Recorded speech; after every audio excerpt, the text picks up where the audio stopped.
It was just really wonderful, especially after that season of becoming new parents. That was just the perfect, refreshing vacation. And so definitely one that stands out in my mind as one of my favorites. Yeah, it is breathtaking. And as you're driving up to the Grand Canyon, and you don't even see it because it's not above your vision. You get right there, and then you can see this beautiful, beautiful scenic view. So. Well, Arizona. I live in Arizona, so I'm grateful for that answer, Doctor. If you ever come back, I'd love to meet you. And Arizona is just you could sunbathe and ski in the same day. Because we drive north for a couple hours. We're in Flagstaff, and there's snow, and the Grand Canyon is beautiful. Antelope Canyon, right on the border of Utah, is just amazing. Some of the most picturesque places in America are right here in Arizona. And I'm going to be in a T-shirt today. I don't know about you two in Washington and Minnesota, but I'm going to be enjoying the weather outside. My wife and I are going to Canyon Lake after the interview today, and we're going to enjoy that. So I think all our technology is working. So I think people are here, and we'd like to jump right into the interview. This is a tough subject. This is one of those like third rails in Christianity, at least in America, I believe. I think it also creates friction in the way people talk about this. Now, Doctor, you have this advantage.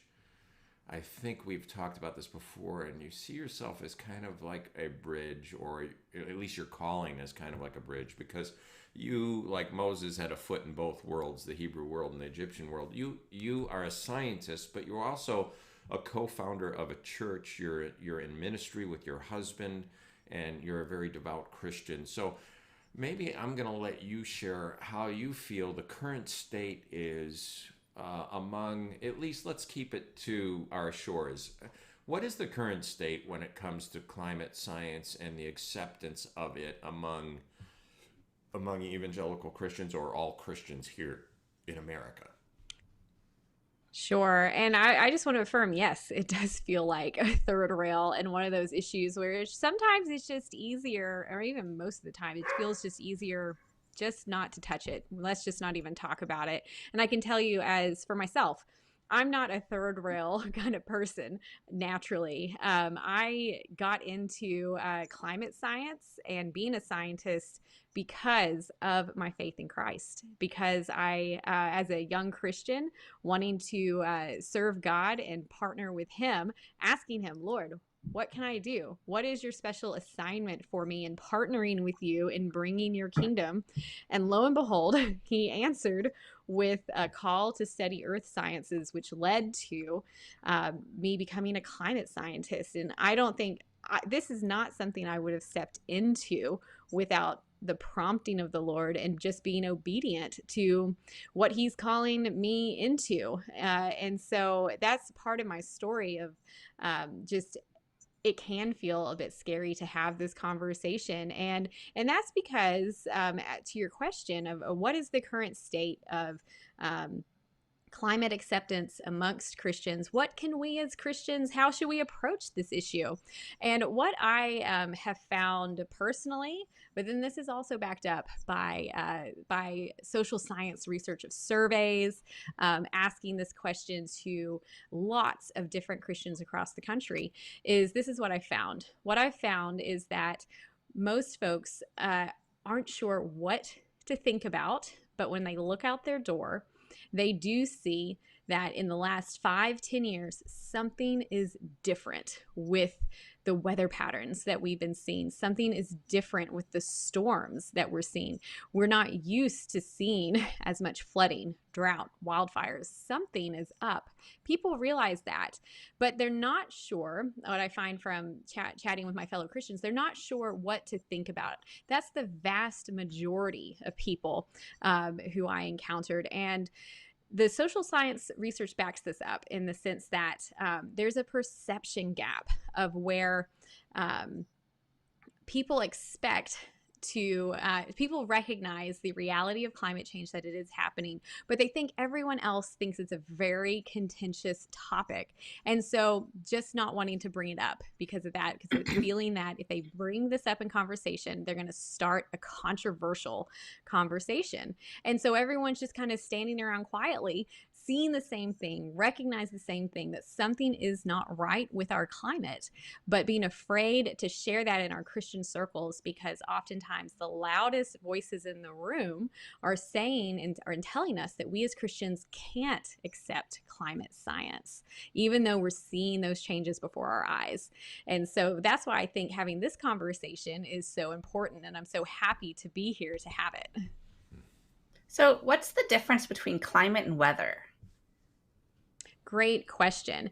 So this is how I like to think about it. Weather is when you go to your closet, what do you choose each day to pull out? Is it a cold day? We're going to pull out a jacket. Is it a warm day? We're going to put on shorts and a t-shirt. Climate is, and that change in for weather, it changes day to day. For climate, it's your wardrobe. It's your seasonal wardrobe. So what season are we in? Do I have mostly warm weather clothes in my closet? Do I have mostly cold weather clothes in my closet? And so what we see this long term is the long-term average of those weather patterns, whereas weather is those short-term changes day to day. And so what we see is with climate change is that when we typically would expect, say, to have a cold weather closet wardrobe for this time of year, if you looked back over 10 years, 20 years, you might see a shift of, I used to have 20 years ago a lot more parkas in my cold weather closet for January. But today, 20 years in the future, I'm not pulling out that parka as much. I am pulling out a light, a light jacket. And that's what climate change is, that slow change and the average temperatures we should expect over time. Whereas we see large changes in weather day to day. In winter, sometimes we have those warm days. So we pull out we may pull out some warm weather gear, but overall the climate is, what's that wardrobe look like, and how does that change over time? I don't think we ever in Minnesota don't need a parka in January. I hope it stays that way. There's a kind of a satire group, the Minnesotans for Global Warming, which I find kind of funny, even though I understand the subject is serious. But you know, we have some of those cold days that Dr. Yeah, that is one of the strange. Yes, that is one of the Okay. strange things with global warming, is that especially we're seeing the biggest changes in our winters, which are making them mild and more seasonable. And so we can feel like, whoa, this feels nice.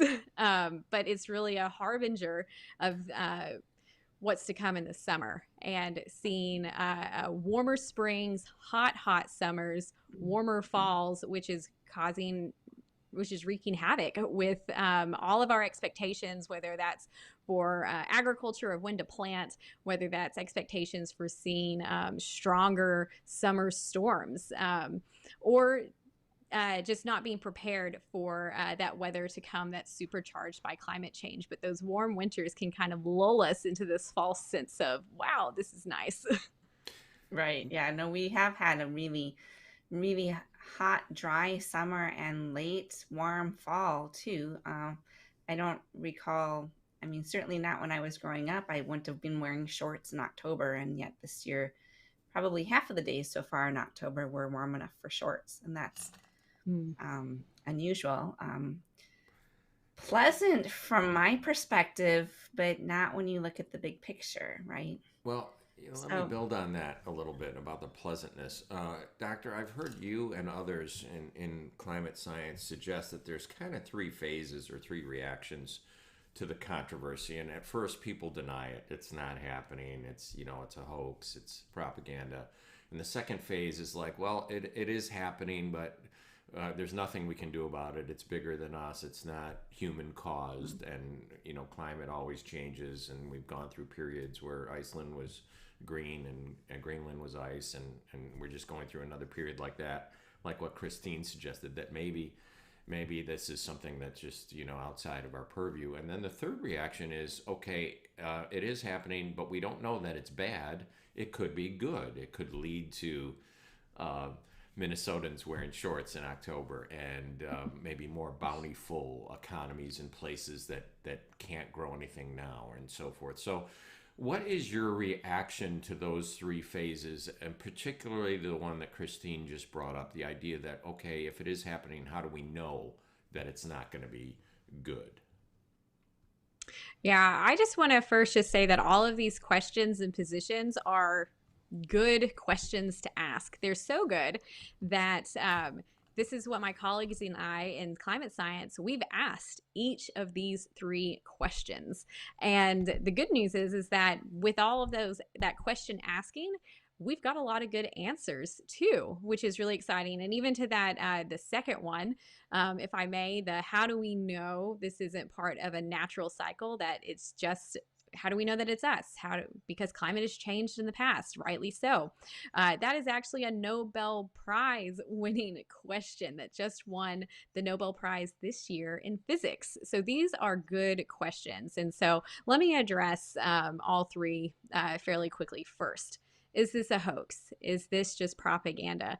Well, I'll say as a climate scientist, but more so just as a person and as a Christian, and someone who loves my friends, my family, my community, I really wish that I could say that, yes, this is just a hoax, that it's not real, that it's propaganda, but that simply is not true, unfortunately. And as someone who does love my community, loves my family, and loves myself, knowing that climate change is real, that means that we need to pay attention. We can't just bury our heads in the sand because we don't like the reality that is facing us.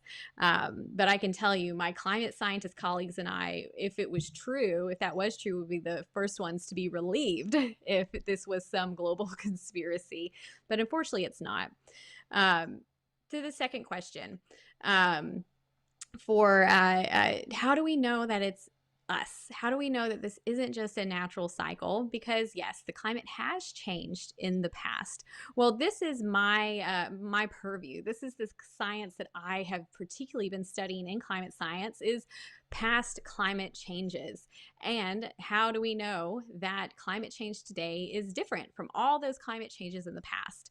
And so this is what my colleagues and I do in our research. Is you can kind of think about it as a crime scene investigation, of where we look at all of the different reasons climate changed in the past, the different culprits, and we can see, we can test, we can look at geologic records. We can use our state-of-the-art computer models, using all the best tools and technology available to us, and begin to do that forensic analysis. Are these culprits at play?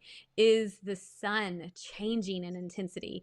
This was part of the ice age cycles? Is there increased volcanic activity that is putting more carbon dioxide, heat trapping gases into the atmosphere and making it warmer? And so what we do is we have looked back at each of those culprits and tested them out.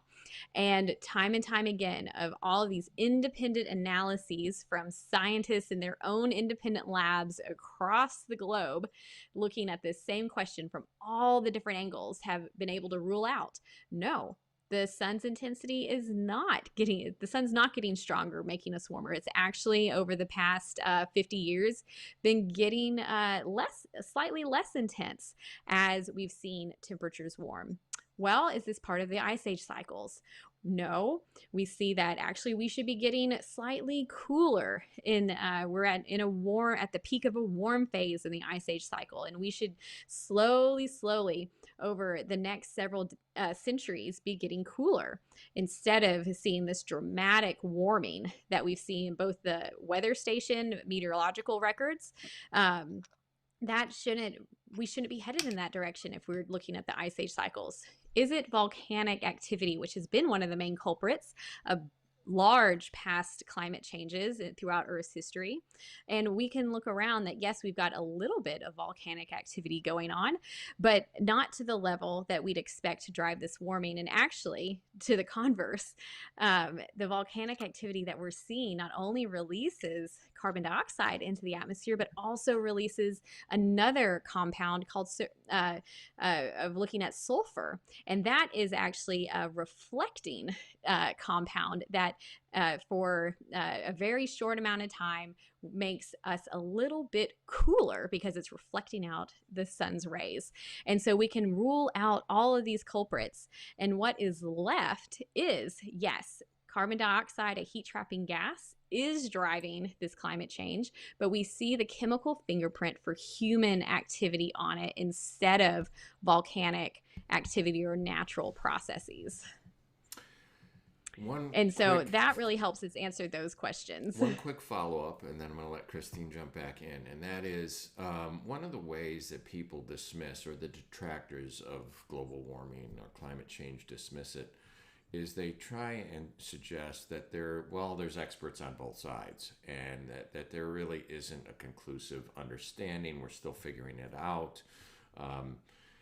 Rush Limbaugh, when he was still with us, he'd speak to a climate scientist, and the climate scientist would seem to ally with the Prager University side, that this is really an economic, political thing to redistribute money. So let me ask you in this way: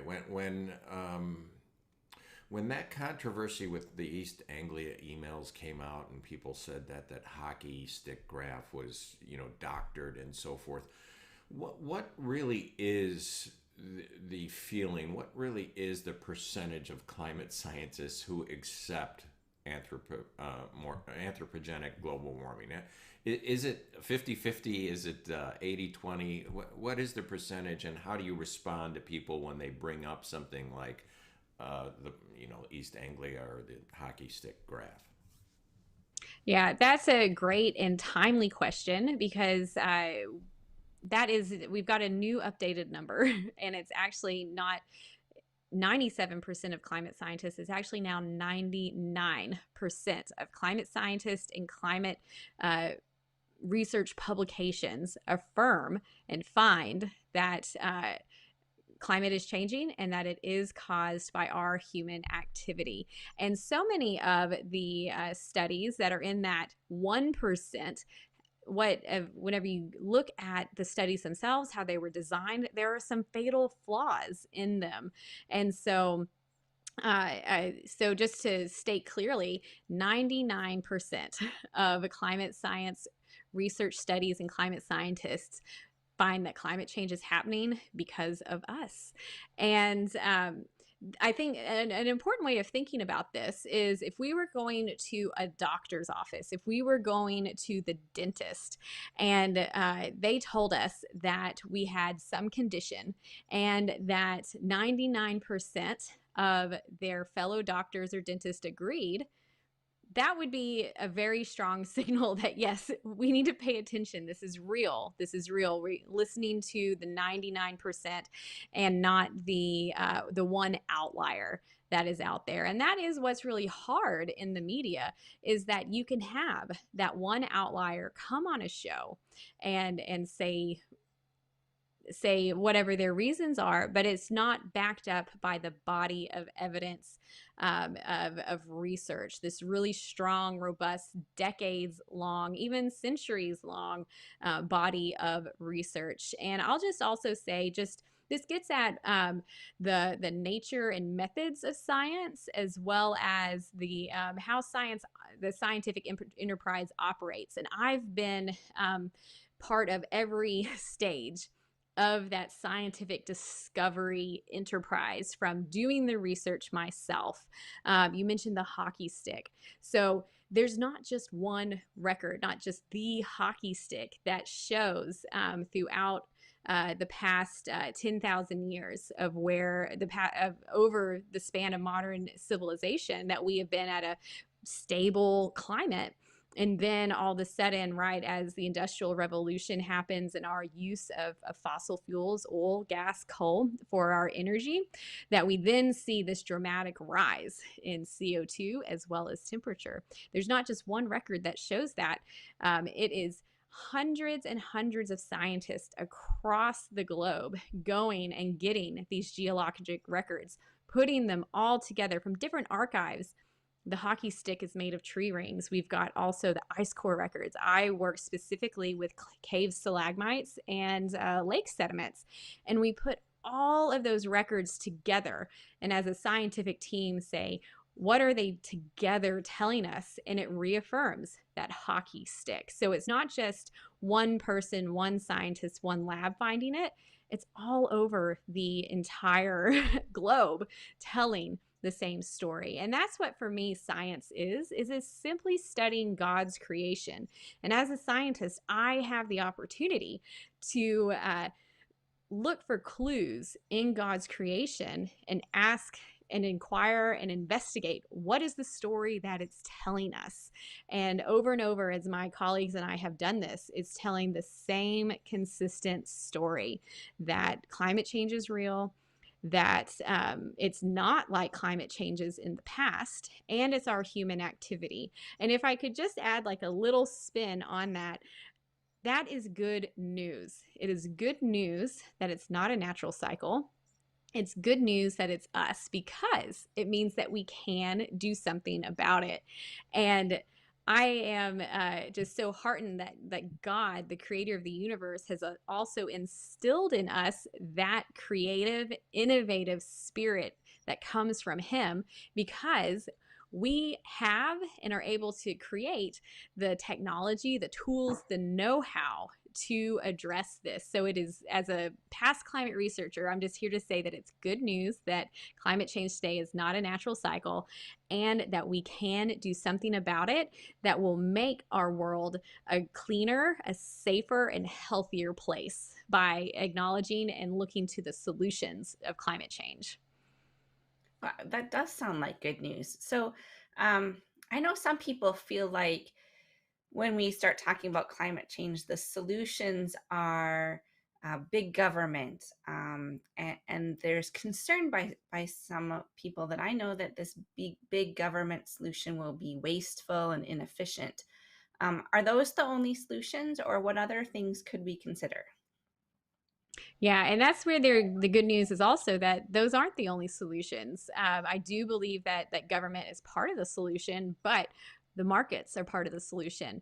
Us as individuals are part of the solution. Our churches are part of the solution. When I look at how do we address climate change, what I see is a buffet of different solutions, and being able to pick and choose and craft together that perfect plate that is the right way, that takes into consideration a whole lot of different factors when it comes to addressing climate change. And I do think in the past, though, that has been one of the problems, is that this has been a very partisan topic, and where we had liberals and conservatives on either side of the coin, with liberals being more seen as a partisan liberal issue. And so because of that, we only got liberal partisan solutions. But the thing is that there's really great conservative solutions to climate change. There's public-private partnerships to solutions to climate change, market-based solutions to climate change. And so what I'm seeing now, which really gives me a lot of hope for the future, is that the political temperature on climate change is starting to get dialed down. We are beginning to see conservative politicians, conservative leaders begin to offer their own solutions to climate change. We're beginning to see businesses propose their own solutions to climate change. And this is where I think the debate really needs to be, not about the science, because the science is very clear. about what's going on. The debate should be in the solution space of what is the right way to address climate change, because we've got to get this right, and we need all voices, a diversity of voices, to come to the table and bring their solutions so that we can make sure that as we address climate change, that it also doesn't have unintended consequences in different communities, or just focusing on one type of solution, which is solely government driven. And that's what I'm excited about for this moment in time, is we're beginning to see that full buffet that's out there. We're beginning to see that in its totality. Recently, Steven Pinker was on with Michael Shermer, and this subject came up, and he too mentioned the overwhelming scientific evidence for climate change. And the idea, I think Shermer kind of posed the question to him, then where's the disconnect then? If the evidence is just so overwhelming and they both accept it, why isn't there more of an urgency in the whole of the political spectrum or the public? And Pinker suggested that some of the blame lands with the scientists and the way that you have tried to persuade the public, and the fact that it was so tied to Al Gore early on, and Al Gore's documentary and so forth, and he was, a kind of a polarizing figure. So let me ask you a kind of a pointed question. Why is there this discrepancy between what the scientists clearly accept? You said it's overwhelming, but it's also global. And we've seen the same thing happen with the coronavirus. I mean, we've seen Americans suggest that the coronavirus is just a hoax to bring down a president, when they didn't really think to realize that this is happening everywhere. It's not just happening in America. So how do you get Americans to think outside of that box of partisanship? And how much blame really does lie with the scientific community, and possibly a weakness in communicating the overwhelming evidence you've suggested? Yeah, I think one of the big problems is, or at least with anything, it matters who the messenger is if we're going to receive that message. And so I think there has been a trust problem, and you really nail it, of with Al Gore being the primary messenger a decade ago, as we began to see climate change impacts, really, pun not intended, really heating up, that only a segment of the American population felt ready to trust what he had to say. And the problem was there wasn't another trusted messenger who could reach the other half of Americans that was saying that. And so again, that gets at the hyper partisan nature that climate change has inhabited in the past.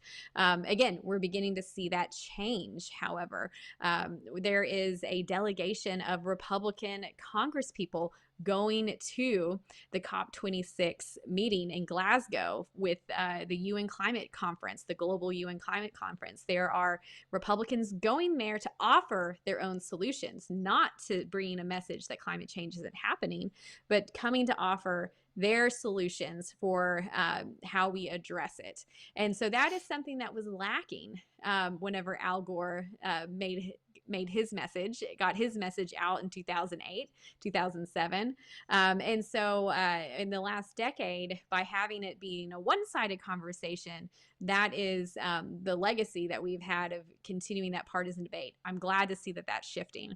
When it comes to scientists, the other misstep there was that as scientists in the scientific community, we really rest on let the facts speak for themselves. That's how we communicate to each other as scientists, trying to just put the facts out there and judge something on its scientific merits, the merits of the data.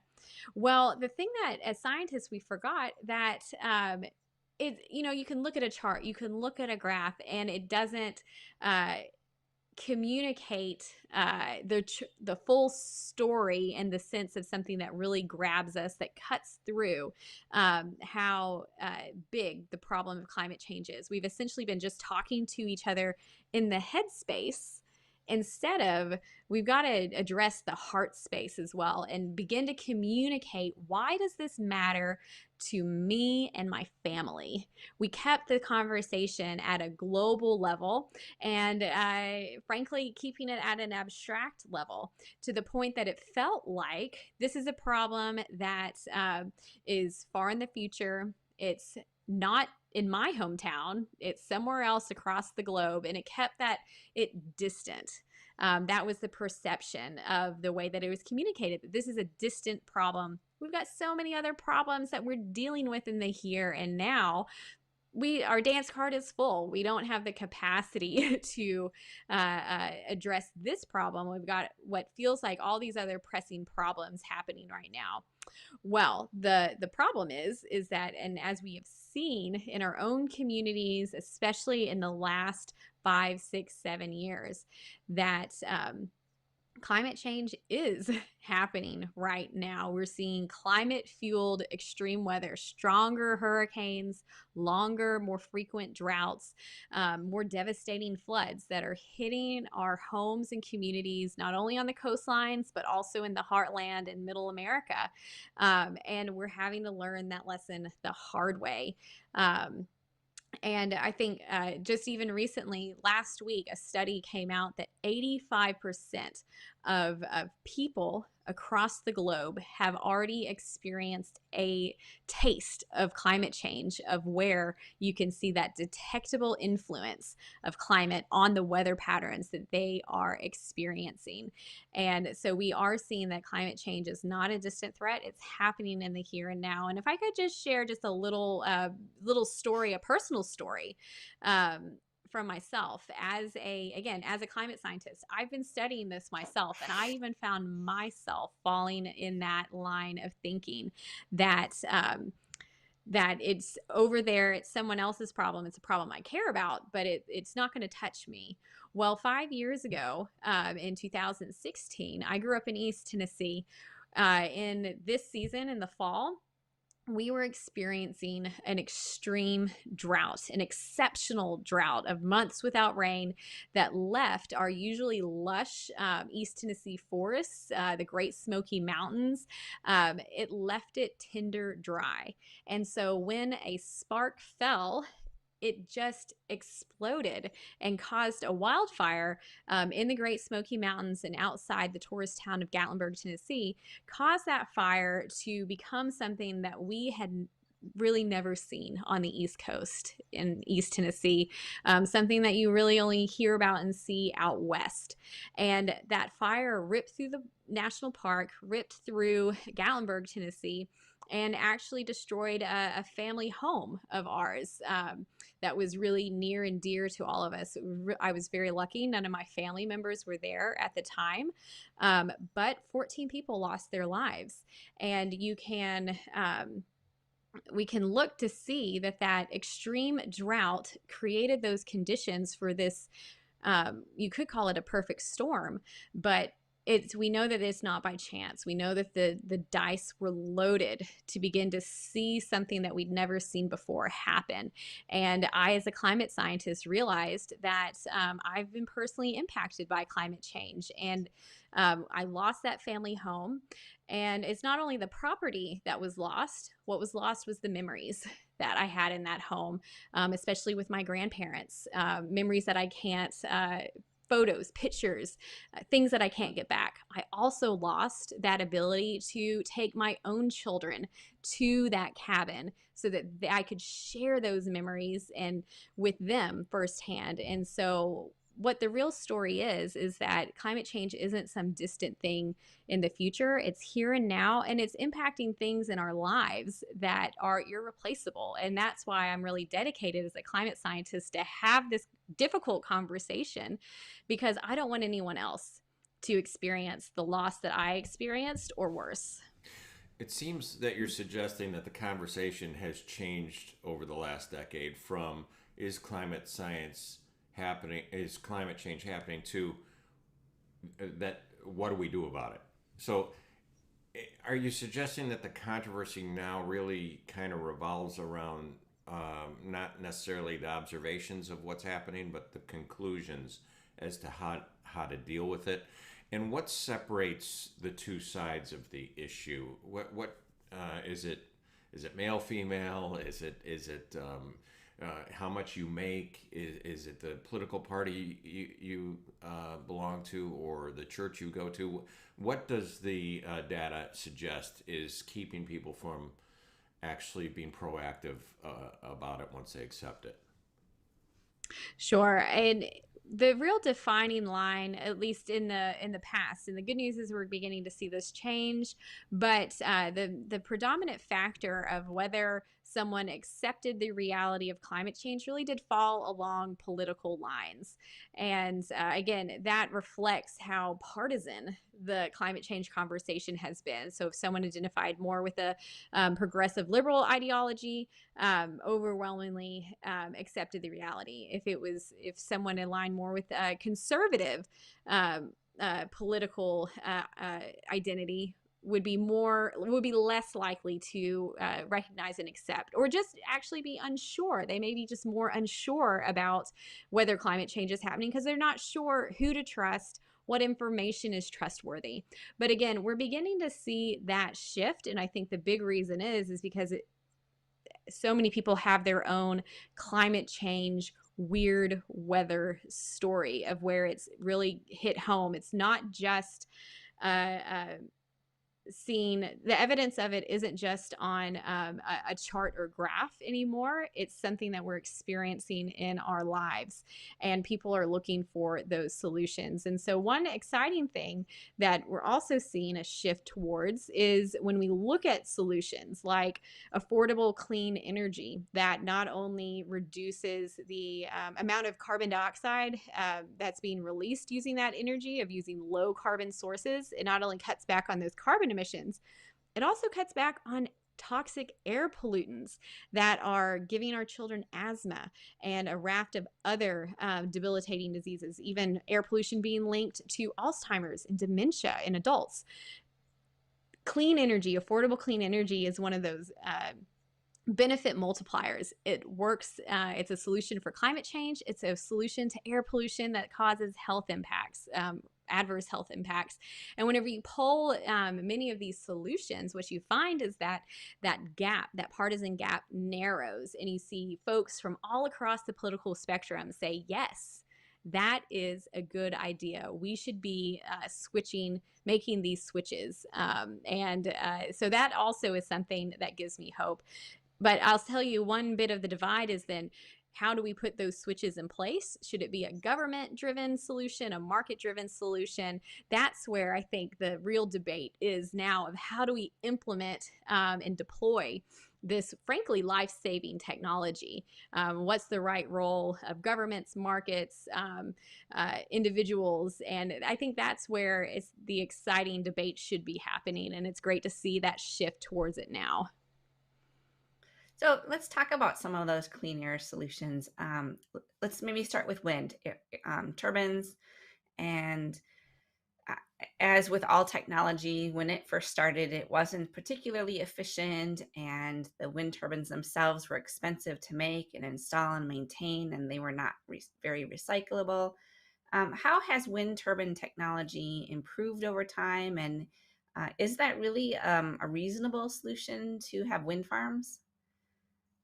Yeah, it's a very reasonable solution. And actually, it is the cheapest energy solution out there right now. And so the Lazard cost of electricity analysis finds that whenever you tee up all the different sources of electricity and energy, from fossil powered power generation to renewables like utility scale solar and wind, when you tee them all up, take away those subsidies, and put them on a level playing field, you find that utility scale wind power and solar power are actually the cheapest forms of electricity generation out there.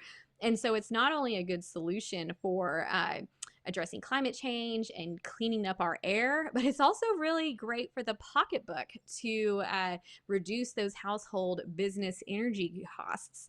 And that is a real hallmark of a lot of climate change solutions, is that that's why I call them benefit multipliers.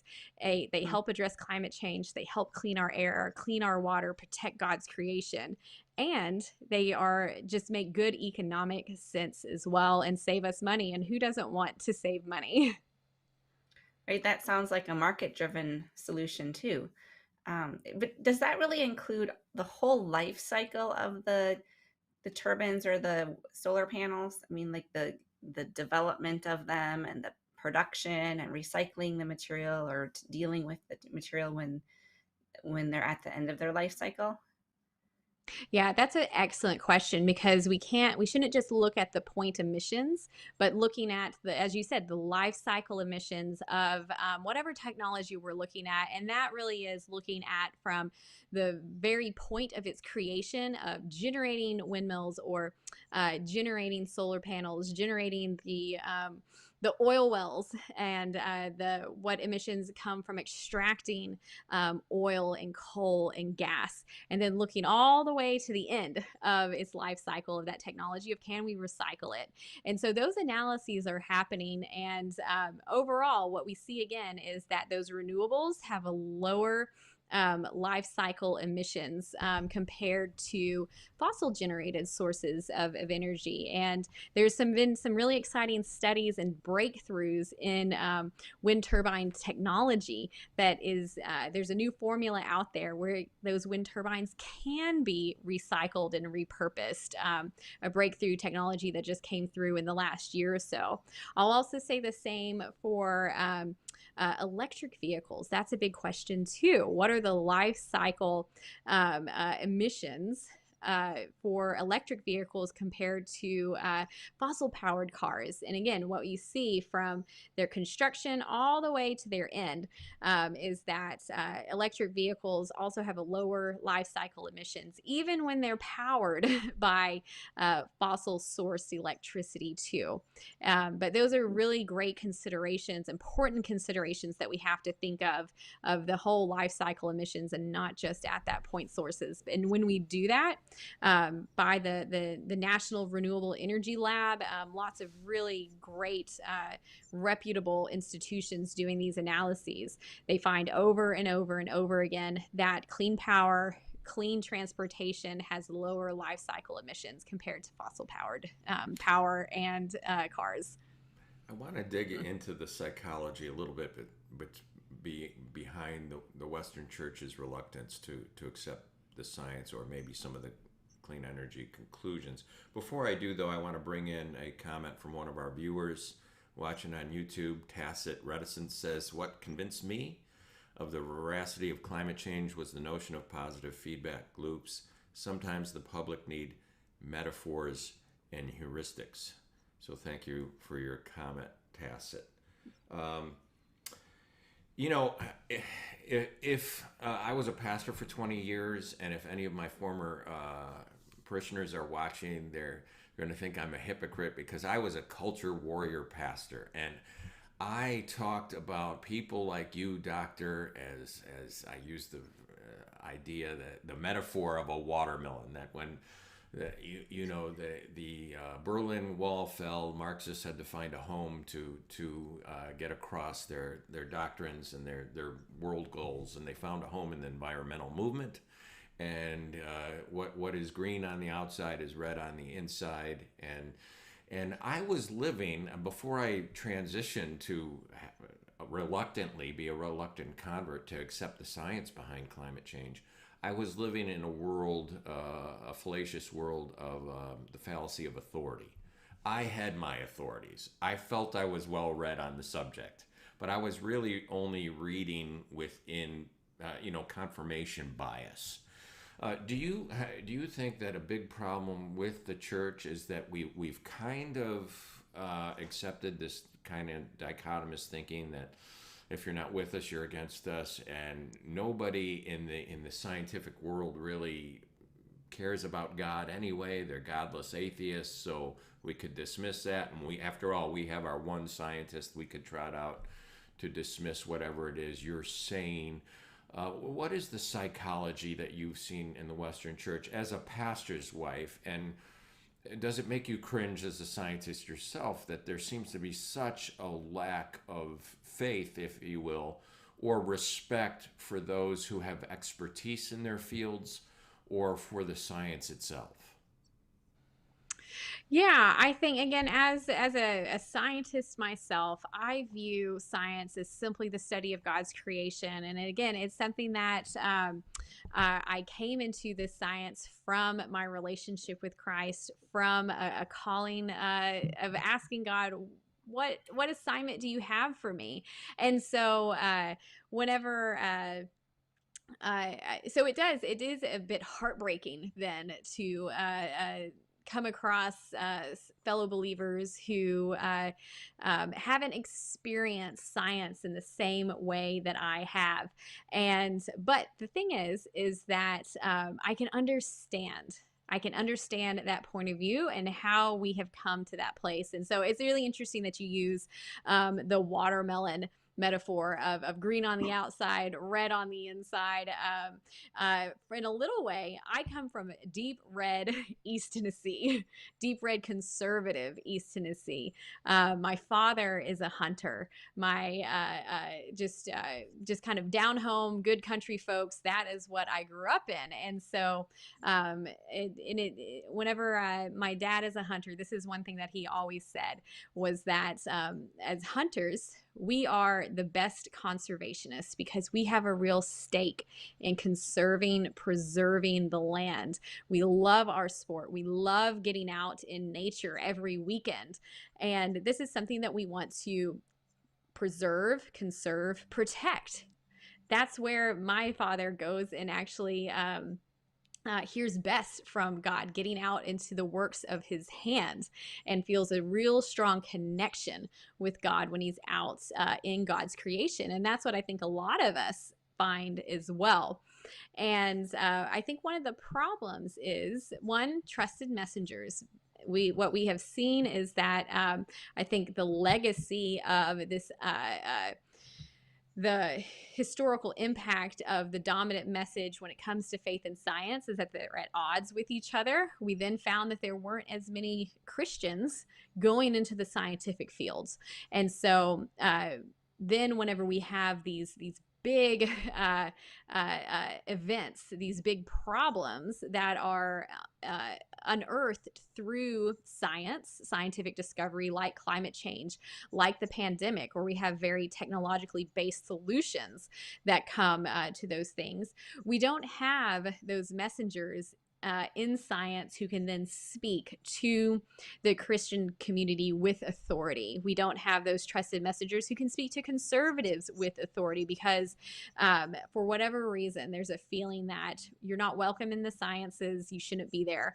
And that's something that I myself personally have felt why it's so important for me to share my story and the fullness of who I am as both a scientist and a Christian, to help break down that barrier so that more Christians like myself, young Christians who feel this pull to understand the wonderful way that God has made this world and want to study that through science, to make that path smoother, so that we have, again, that diversity of folks in the science field, and that can then bring these important evidence-based messages back to our communities so that we can have, again, it's for our health, it's for the safety of our family, the safety of even our nation.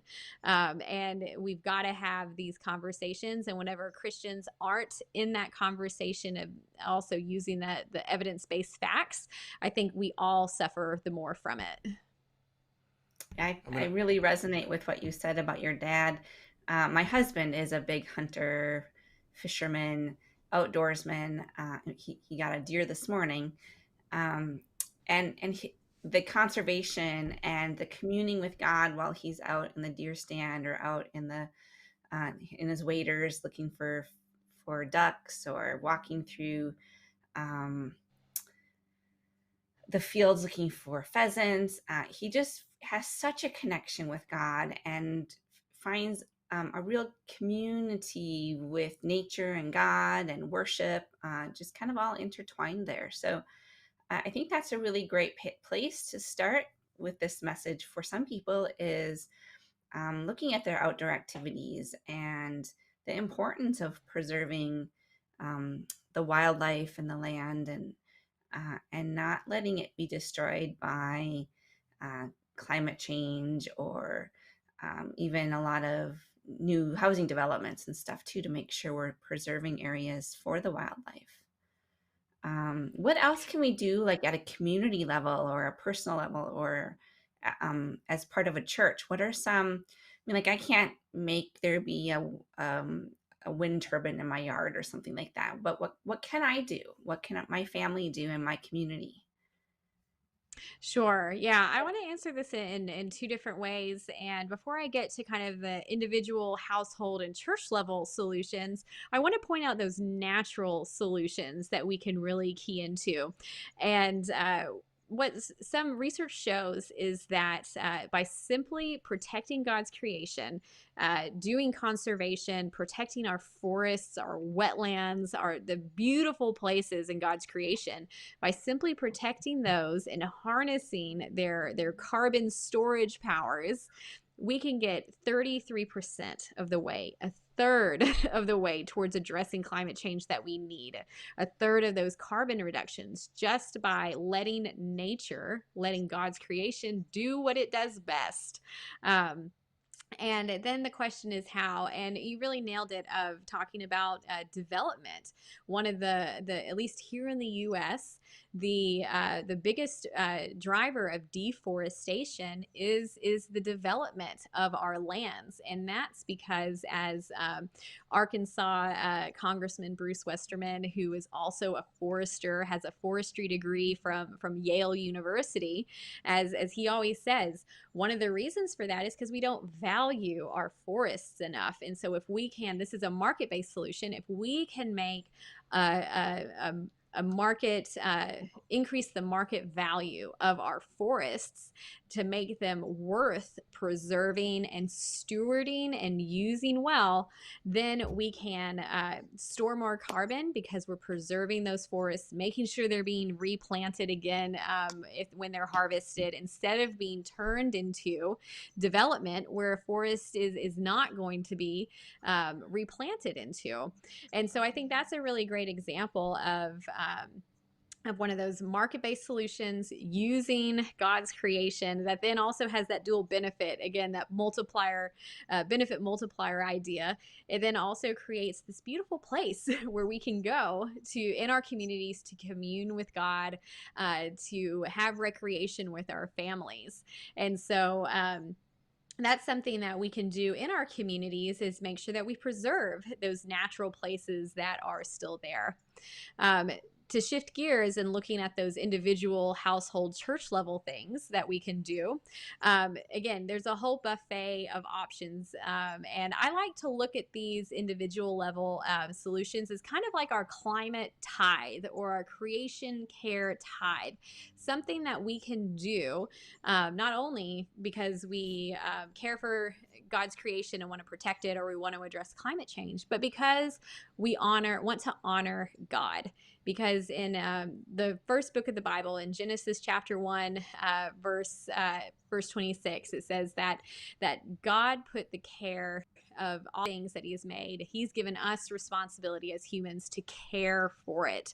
And in chapter 2, he's given us a garden to tend to.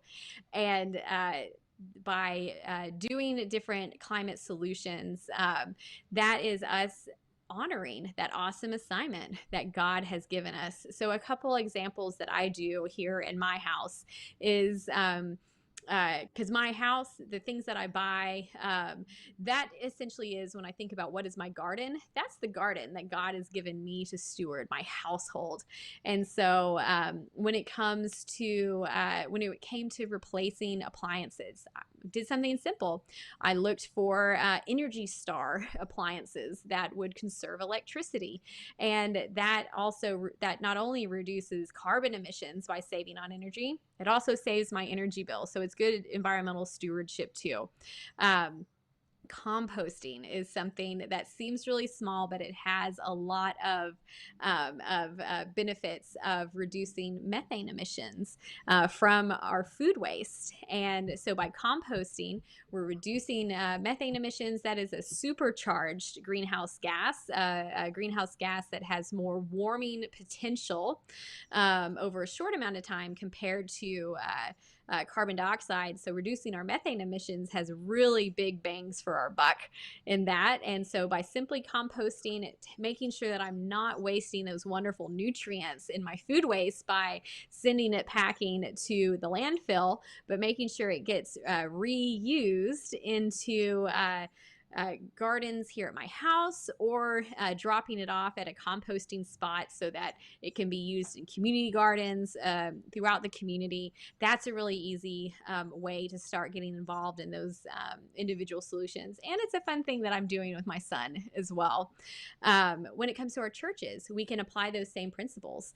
We can look to do some energy savings by putting making our buildings more energy efficient, putting solar panels on the roofs. And I'll just give a plug to one of my good friends, Colby May, who has an organization called Energy for Missions. And he's got just such a wonderful perspective of why saving on energy in our churches is actually a missional activity, a mission of God activity. Because the truth is that 30% of our energy bill for our churches, it goes to wasteful energy use. So we could actually claim 30% of that energy use back. That saves 30% of your energy bill at your church that could then be put towards missions. And as a church planter and a pastor's wife, I know that the bills are tight at church. And if I could save, by saving 30% of our big energy bill and being able to reinvest that in the kingdom of God and towards the mission of God that he's given our church community, wow, there's so much that we can do. And so what Colby does is he is an energy auditor, and he goes around to churches, finds those places where you could save, and a lot of them are zero cost ways to save to make your building more energy efficient, and helps you reclaim that money that would be sent to the utility instead of to the mission field. And it's just a really incredible way of serving the church and serving the mission of God by looking at our energy savings. It's wise environmental stewardship as well as financial stewardship. I love that idea. Oh, I'm going to make you a little uncomfortable now, Doctor. Somebody referred to Christine and I as a good cop and bad cop, and obviously Christine has the halo. So normally I take the contrarian view at times to get your best answer. I feel bad doing this to you because you're very. I have great respect for you, but I know you're a pastor's wife, so you're used to persecution. So here it goes. Are you ready? I'm going to play you a clip from a prominent evangelical voice. Christine said earlier that, whenever we would share information to show people the facts, they always have something to share back, whether it's a Prager University video or some video of a theologian talking. And I'm going to share something with you right now, and I want to get your response, and then I'm going to go in a few other directions. We're going to ask you about maybe some resources people could look into.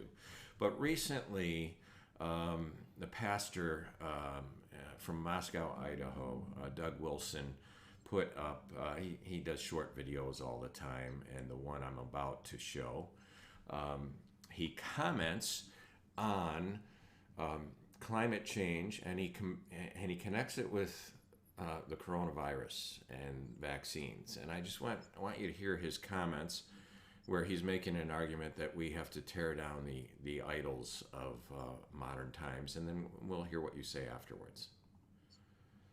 So let me cue this up. Again, this is Doug Wilson from Moscow, Idaho. So the way this works out, in practice, a host of left-wing issues are mysteriously considered to be the outworking of the heart of the gospel, which is justice, and is consequently greeted by the evangelical ruling class with a chef's kiss.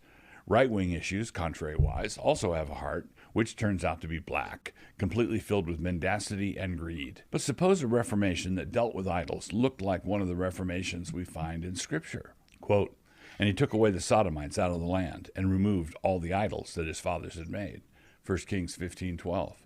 We must challenge the idols that move nations. Climate change would be one. Fear of a virus would be another. They are propagated by means of stampeding excitement throughout the entire polis. Everybody's talking about it, and if you don't go along with their frenzy, you will soon find out that these idolaters practice church discipline. And this is what is currently happening with the religion of woke. It is a religious faith with all the accoutrements. They have priests, they have high priests, they have catechisms, they have sacrifices, they have temples, they have an index of prohibited books, they have commandments, very strict commandments, they have holiness codes, they have forbidden foods. In fact, they have everything but forgiveness, and that is because they don't have Christ. How could they have Christ when they won't turn to him?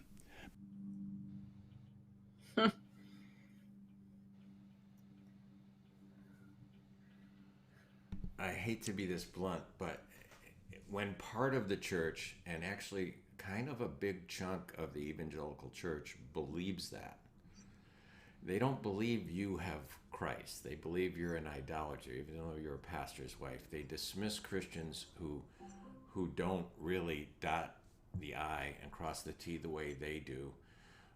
What did you think of what he said there, and how would you combat it if you came on the stage after him and spoke to the same audience?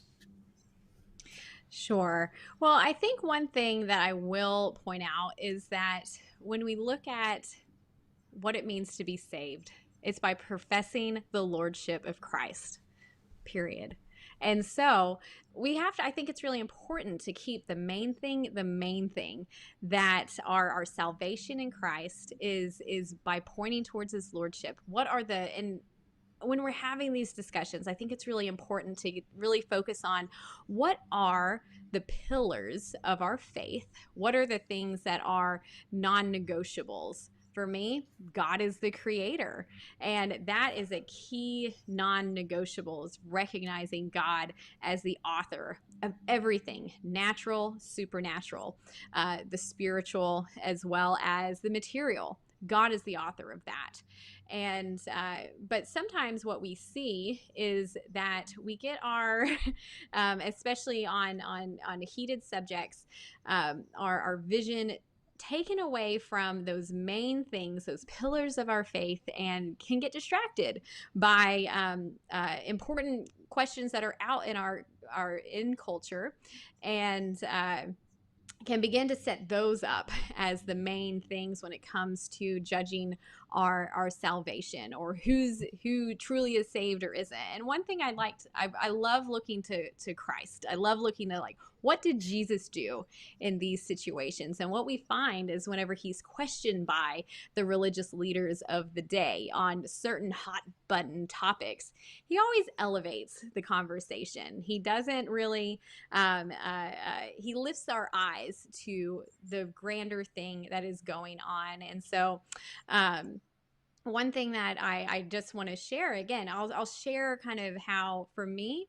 addressing climate change is very key. It's a moral issue. It's a kingdom issue. It's actually been a great evangelistic tool that I've been able to use, because I get to share my story of how becoming a climate scientist was rooted in my Christian faith, of realizing the awesome responsibility that God has given us as humans to take care of all of he has made. That helps me fulfill Matthew 22, the greatest commandment, to love God. One of the ways that I show God that I love him is by loving the things that he made, loving them well. That shows care, respect, honor for God. Second part of that, love your neighbor as yourself. We know that we just have to open up our newspapers, look at the headlines. We just need to open our door now, frankly, to see that increasingly extreme weather is harming our neighbors and it's harming ourselves. Love your neighbor like yourself. This applies to us too. Environmental pollution is harming our neighbors. It's harming our children who are saddled with asthma because of air pollution that harms their lungs even before they are born.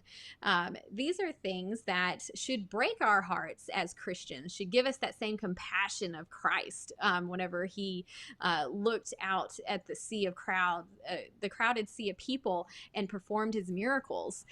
We should be moved with the same compassion for these things, especially when we just look at the face of it and the truth of it and peel back the culture war veneer that has been put on climate change.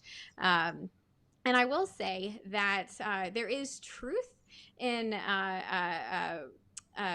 the clip of this is one thing we talk about at church is there is outside of the church, there's this idea of the searching after trying to establish the kingdom without the king.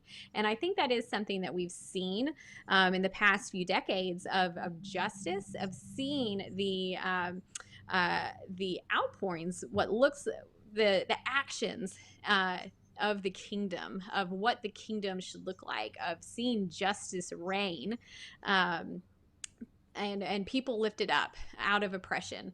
Those are all great things and things that we should all be cheering, but we can't do that without the King. We can't do that without Jesus and without the Father and the Holy Spirit as well. And so there is a little bit of that element there of in cultural society outside of Christianity of tracing after the aspects of the kingdom, but without the King. And that is something that I think is really important that we as Christians bring to the conversation is seeing that Jesus said that the kingdom is near and that he was here to bring it. We get to help create that perfect picture of the kingdom. You've just opened that Pandora's box of theology. I'm going to jump right into it then and ask you if theology, or at least particular corners of theology, are part of the problem when it comes to this conversation. So I am embarrassed to say this, but when I was a culture warrior, I used to say that it is Christ that sustains the universe. It's kind of like a way to dismiss anything that came from your side of the table.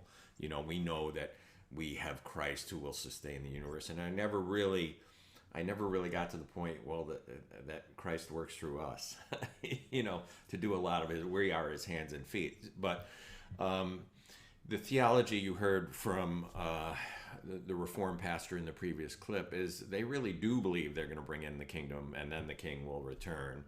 But I want to talk to you about the opposite theology of that, the kind of theology that suggests that I've heard people say to me, well, we all know what's going to happen at the end of the book. The world's going to burn anyway. So what you're suggesting is basically just kind of, you know, dusting the furniture on the deck of the Titanic. Why would you care about this place? We're just passing through. This is not our home. We're citizens of heaven and we're heavenly bound. And this world is going to die in a fire, and we've read that at the end of the book. So why would you put so much devotion into the care of this world? Isn't it a waste of time? So this is theology from both sides of the perspective here. You had the reformer that you just responded to, but now you have the rapture type people who suggest, well, we're temporary here. We're just passing through, and to show this kind of care of this world might suggest that you love this world, as opposed to what John said, that those who love this world don't have the love of the Father in them. How do you respond to that end of the theological table? Yeah, I'll answer that in two ways. First, let's just look at how Jesus taught us to pray. He said, "Your will be done on earth as in heaven." And that is the vision for at my church, our vision is kingdom come. We want to partner with you, God, in bringing your kingdom on earth as it is in heaven, bringing heaven down to earth. And so that gives us an idea that this isn't just we're heaven bound, that we only care about that direction. We see Jesus looking the other way, of bringing heaven down to earth, the ways of heaven down to earth. And so that's, I think, the most important thing. Let's look to what Jesus did. What is his example? He brought the miracles of heaven down to earth. And as you said, we get to be the hands and feet of Christ. And so that's why I think it's really important that we remember that it's two ways. Yes, our eternal glory is in heaven, but also we see Jesus bringing the ways of heaven down to earth. And when we look to how do we get to partner with him in the 21st century as Christians, part of that is making sure that we create that healthy environment, that safe climate for everyone to thrive in. And that's where I'm going to segue into my second part of that answer. At the Evangelical Environmental Network, our vision is, again, to make sure that every child has the hope and expectation of a safe climate and a pollution-free world. And I just want to bring in, when I think about why do I care about the here and now, I care about it for my children. I want them to have that healthy environment to grow into. I want them to have that safe climate to thrive in, because life is beautiful here, especially it's the most beautiful whenever we see it in the fullness of Christ, with that the being born again and having that saving abundant life that Christ offers. In John 10:10, it says that Christ came so that everyone may have life, and life to the full. Well, I don't think living in polluted air, polluted water, an unstable climate with the threat of extreme weather, that doesn't sound like life to the full to me. And it's certainly not the reality that I want my children to grow in. And frankly, it's not the reality that I want to live in. And God is a good father, and he gives his children good gifts. Whenever he doesn't give a snake whenever his sons and daughters ask for bread, ask for a meal. And so I think that this is a way that we are living into that reality of God's goodness and partnering with him to bring heaven to earth, both for society at large, but most importantly for our loved ones. I love that idea of thinking of our kids. And it reminds me of some experience that I had, both as a young person and as an adult, and that my kids have had in different church settings, where members of the church setting had a very deep distrust of science and scientists, and even questioned our faith if we didn't hold to kind of an alternative fringe type of view. So what's your advice to parents and youth leaders, for students and really even for adults, in not having that distrust for scientists, and not and bringing it back to just faith in Jesus as your faith in Jesus, and what you think about science is not a salvation issue? How do you recommend reconciling those two perspectives within a church? Yeah, I think one of the best ways of doing that is looking for, and this is how it was for me, finding those fellow Christians who were navigating those paths and listening to their stories.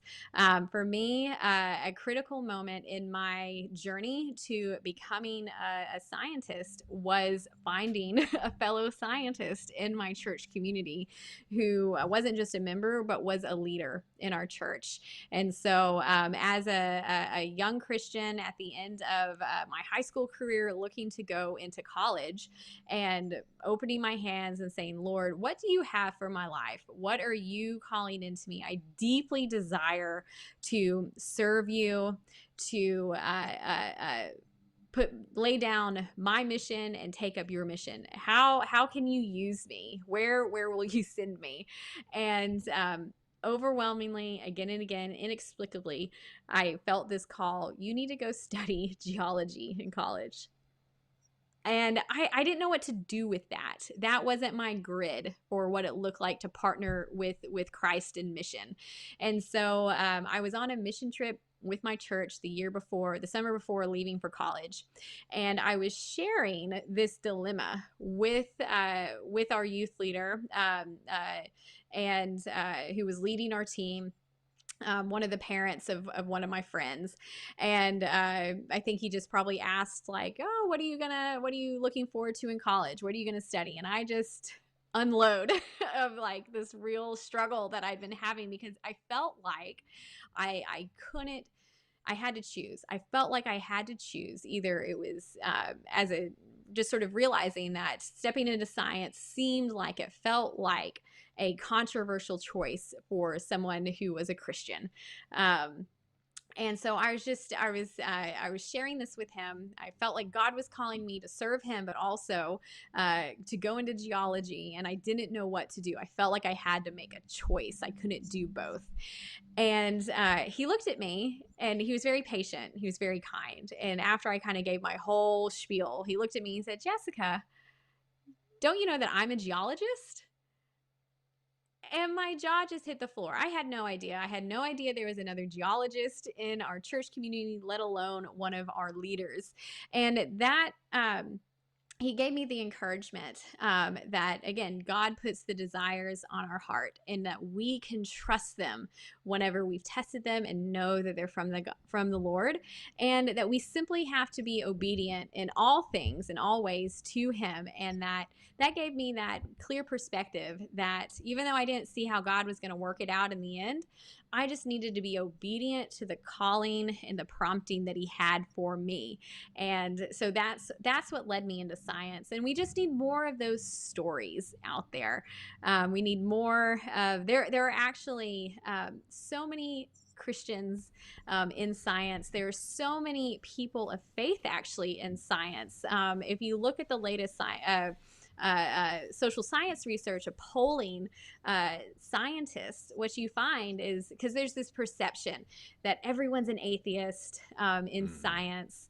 And the reality is, if you actually ask scientists about their spiritual views, only 25% would say they are atheists or agnostic. And you find that the vast majority, 75%, recognize some sort of spirituality, and then 25 to 30% identify as Christians. And that was just mind-blowing to me, because I felt like I was the odd person out, that I was the only one. And I think that's also because you just kind of stay silent.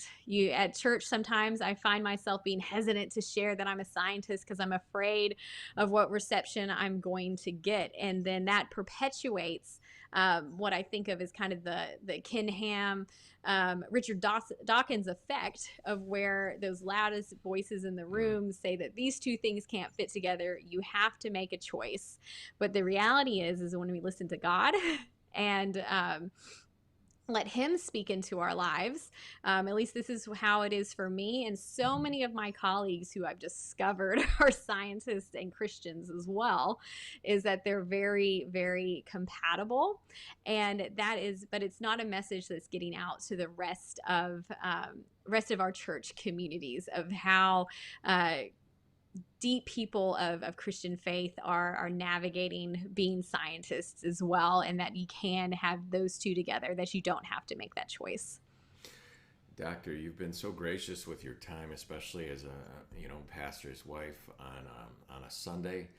I'm going to wrap it up with a comment from a viewer, but before I do, I just want to express our deep affection and respect for all that you do.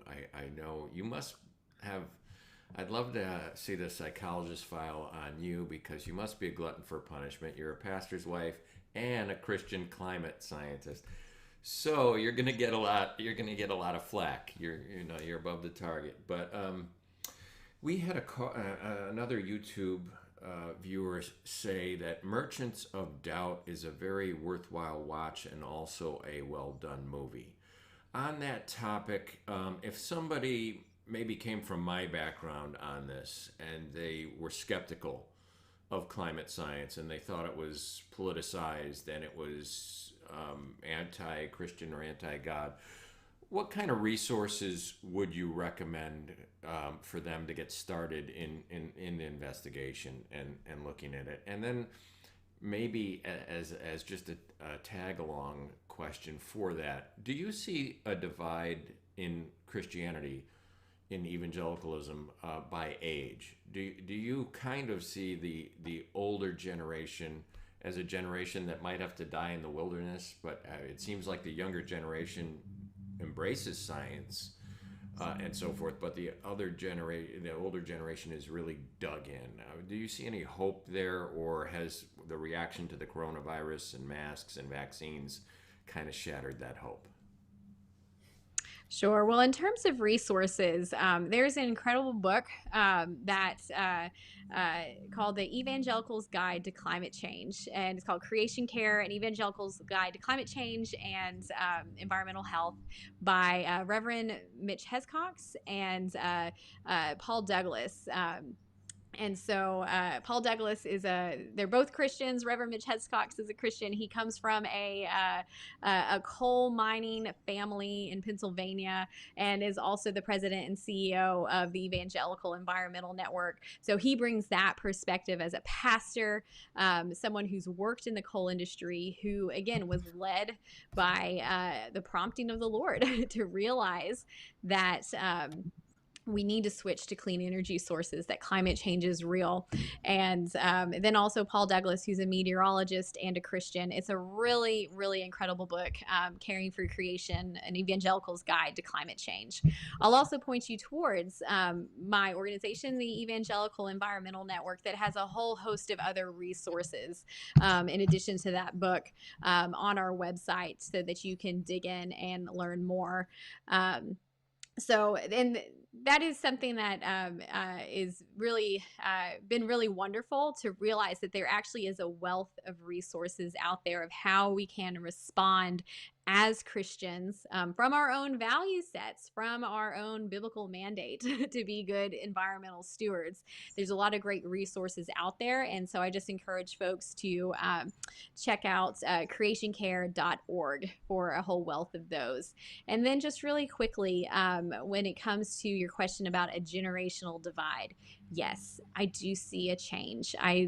We've got at our church, we've got a host of young Christians who, for them, climate change matters to them a lot, is very real to them. They see that this is their future. They see that this is their present, and they want to see something done about it. And this is why it's really important, both to me as a church leader, because what I've seen is that if we don't address the reality of climate change and bring our solutions and get our young people, provide ways for our young people to get involved, they're going to look elsewhere for how to act on climate. And the thing is that from our own value sets of being called by God to take care of everything that He's made, we stand to offer those really wonderful solutions and really powerful solutions as the church. Because I don't know, if you get the church onto a certain topic and get the full weight of the church behind it, watch out. Incredible things can be done, and that is what we should be doing when it comes to the climate crisis as well as the pollution crisis. The church needs to get in the game, both as from a moral standpoint as well as engaging our young people. And what I see is they just don't have the same baggage as maybe some of us older folks have, of seeing it through a political lens, of seeing it through an ideological lens. They just see it for what it is. It's a reality and it's a truth, and we need to do something about it. And the body of Christ is an incredible venue and place that should be bringing our moral voice to make sure that as we address address the solutions to climate change, that we put in place solutions that take care of people, that take care of the problem, and also honors God in the process too. Well, folks, I'm going to give Christine the last word, but I just wanted to say on the end of that wonderful answer, I am an old dog. I'm of the generation that'll die in the wilderness, and I did change on this issue. It was painful. I was reluctant, and I think what helped me the most was talking to other Christians who happened to work in the field and who were scientists, and I had great respect for their faith, and they were somebody I'd listen to other than, just nameless scientists that I didn't trust. I was skeptical of. So it was a combination of speaking with those scientists, and also the viewer that mentioned Merchants of Doubt. When I watched that documentary, I fell off my chair, I fell off my stool, and I, as somebody who likes to think that he is on a constant pursuit of the truth, I had to make some hard choices there. So I wanted to give Christine the last word and to say goodbye to you, Dr. Moerman. We'd love to have you on again, but thank you for joining us. Christine. Well, I would also recommend Paul Douglas. He was a meteorologist in our area for a long time, and I do respect him a lot. So really thank you for your time today and your insight. And I hope this can be just a blessing to a lot of people who are who have questions or who are wondering what to think about climate ideas, and if what they've heard, should they be concerned, and what should we do about it? Those are really tough questions, and I think it's going to be more than just changing all of our light bulbs. I think we need to have some deep thoughts on how we should change our behavior, and that's hard. So thank you very much. Well, thank you so much for having me. And again, as a talking about solutions, having conversations like this is one of the number one solutions that we can have, because everyone has an important voice and stake in the conversation about climate, as well as the solutions to climate change. And that's the way that we're going to get through this, is in cooperation, in coordination. And thank you so much for your all's courage in putting this conversation forward. It's been a real pleasure to join you, to speak with you, speak with the viewers. It's really been an honor and a pleasure. Thank you for joining us, folks. We'll see you again in, is it next week, Christine? Next week we have Roger Wiens, who has worked on a number of different devices on Mars rovers and on the Genesis space vehicle that collected particles from the sun. So he'll be on next week. So we look forward to that. Thank you for joining us, folks. Goodbye.